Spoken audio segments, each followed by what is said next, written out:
혹시 이런 문자나 전화 받아보신 적 있으신가요? 택배 배송 불가, 주소 오류로 반송 예정입니다. 재확인 링크 클릭, 아니면 건강보험공단입니다. 환급금 신청하세요. 앱 설치 후 본인 인증, 혹은 따님 아드님이 교통사고를 내서 병원에 있습니다. 합의금이 급하게 필요합니다. 안타깝지만 우리 시니어 세대를 표적으로 삼는 보이스피싱과 스미싱 사기가 그 수법을 더욱 교묘하게 진화하며 기승을 부리고 있습니다. 평생 애써 모아오신 소중한 자산을 단 한순간에 잃게 될 수도 있는 무서운 일입니다. 나는 괜찮겠지 하는 방심은 금물입니다. 오늘 시니어머니에서는 2025년 최신 보이스피싱과 스미싱 수법을 면밀히 분석하고 이를 완벽하게 방어할 수 있는 실질적인 비법들을 상세히 알려드립니다. 지금부터 저와 함께 여러분의 소중한 자산을 지킬 수 있는 방법을 확인하시기 바랍니다. 먼저 우리 시니어분들을 가장 많이 속이는 문자 사기, 즉 스미싱 유형부터 자세히 알아보겠습니다. 이러한 문자를 수신하셨다면 절대 호기심에라도 첨부된 링크를 누르지 마시고 즉시 삭제해 주십시오. 자녀나 가족을 사칭하는 문자입니다. 엄마, 나 폰 고장났어. 새 번호 저장해줘. 어느 날 갑자기 자녀나 손주 이름으로 엄마 할머니, 나 핸드폰이 고장나서 그런데 이 번호로 문자 줘.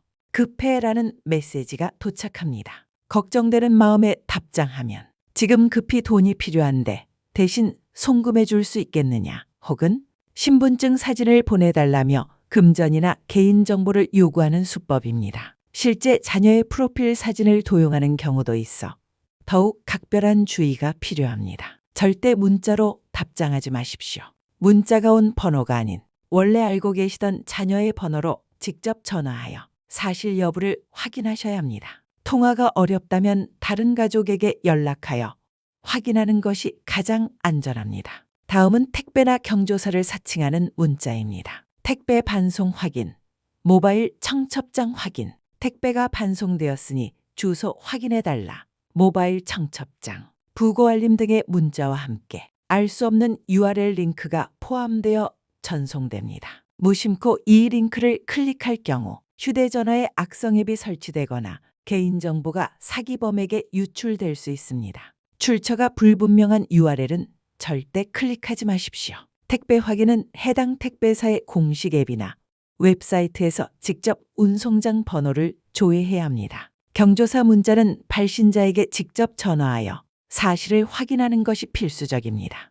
세 번째는 공공기관이나 금융기관을 사칭하는 문자입니다. 건강검진 안내, 정부지원금 신청, 보건소, 국민건강보험공단, 혹은 은행 등을 사칭하며 건강검진 결과 확인, 정부지원금 신청, 대출 실행 등을 빌미로 URL 클릭이나 개인정보 입력을 유도합니다. 때로는 민원24 앱을 설치하면 대출 금리가 낮아진다는 허위 정보로 앱 설치를 유도하기도 합니다. 공공기관이나 금융기관은 어떠한 경우에도 문자로 개인정보나 금융정보를 요구하지 않습니다. 특히 앱 설치를 유도하는 메시지는 100% 사기임을 명심하십시오. 의심스러운 문자를 받으셨다면 해당 기관의 공식 대표 번호로 직접 전화하여 문의하셔야 합니다. 다음은 전화를 통해 우리 시니어분들의 자산을 가로채는 보이스피싱 수법과 이에 대한 대처법입니다. 이러한 전화가 걸려왔다면 반드시 즉시 통화를 종료하시고 사실 여부를 확인하셔야 합니다. 수사기관이나 금융기관을 사칭하는 전화입니다. 당신 계좌가 범죄에 연루되었습니다. 검찰, 경찰, 금융감독원 등을 사칭하며 당신의 계좌가 불법 자금 세탁에 연루되었으니 안전한 계좌로 돈을 옮겨라, 혹은 수사에 협조하려면 개인정보를 알려달라고 협박하는 수법입니다. 때로는 가족의 명의가 도용되었다며 심리적 불안감을 조성하기도 합니다. 대한민국 어떤 수사기관도 전화로 돈을 이체하라고 요구하지 않습니다. 안전계좌, 보안계좌와 같은 용어는 100% 사기범이 사용하는 허위 표현입니다.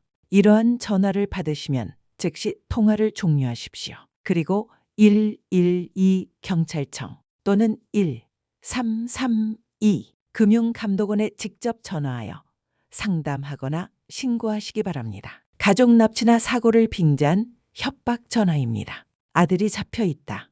자녀가 사고 쳤다. 자녀를 납치했다. 아들이 음주운전으로 사고를 냈다. 손주가 다쳤다. 등등. 경황이 없는 상황을 연출하며 급박하게 금전을 요구합니다. 자녀의 울음소리나 흐느끼는 소리를 들려주어 피해자의 판단력을 흐리게 만드는 교묘한 수법도 사용됩니다. 자녀의 목소리나 상황이 아무리 다급하게 들리더라도 당황하지 마시고 침착하게 대응하셔야 합니다. 전화를 즉시 끊고 자녀의 원래 번호로 직접 전화하여 사실 여부를 확인하십시오.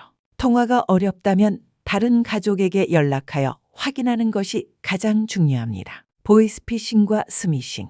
그 수법이 아무리 교묘하게 진화한다 해도 다음 세 가지 원칙만 명심하신다면 99% 안전하게 여러분의 자산을 지킬 수 있습니다.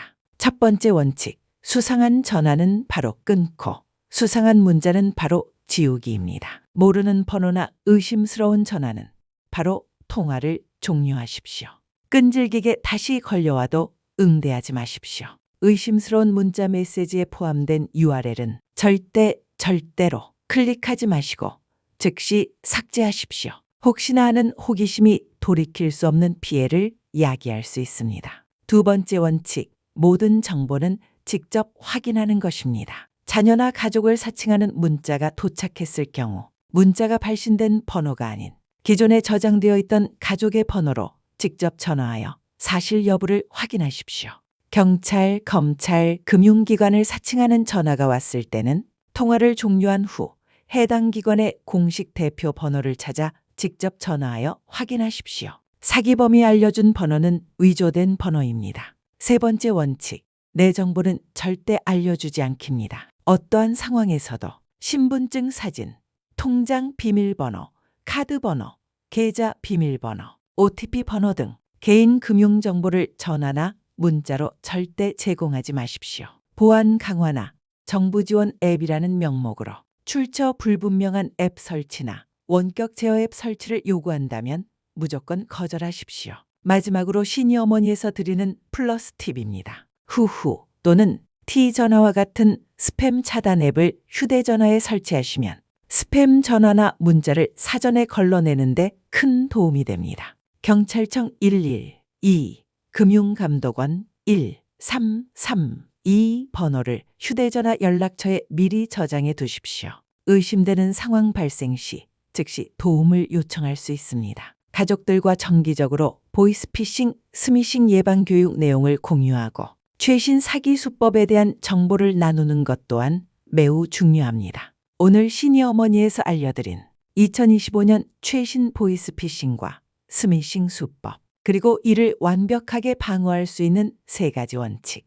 잘 기억하셨습니까? 여러분의 소중한 자산은 여러분 스스로 지켜야 합니다. 이 세 가지 원칙만 명심하신다면 어떤 교묘한 사기 수법도 여러분을 속일 수 없을 것입니다. 이 중요한 정보를 아직 모르는 가족이나 지인이 있다면 꼭 이 영상을 공유해 주시기를 부탁드립니다. 오늘 영상이 여러분의 소중한 자산을 지키고 안전한 노후를 보내시는데 큰 도움이 되셨기를 진심으로 바랍니다. 다음 시니어머니 영상에서는 시니어분들을 노리는 방문 판매 사기와 온라인 사기의 최신 수법과 현명한 대처법을 심층적으로 다룰 예정입니다. 다음 영상도 놓치지 마시고 꼭 시청해 주시기 바랍니다. 지금까지 시니어머니였습니다.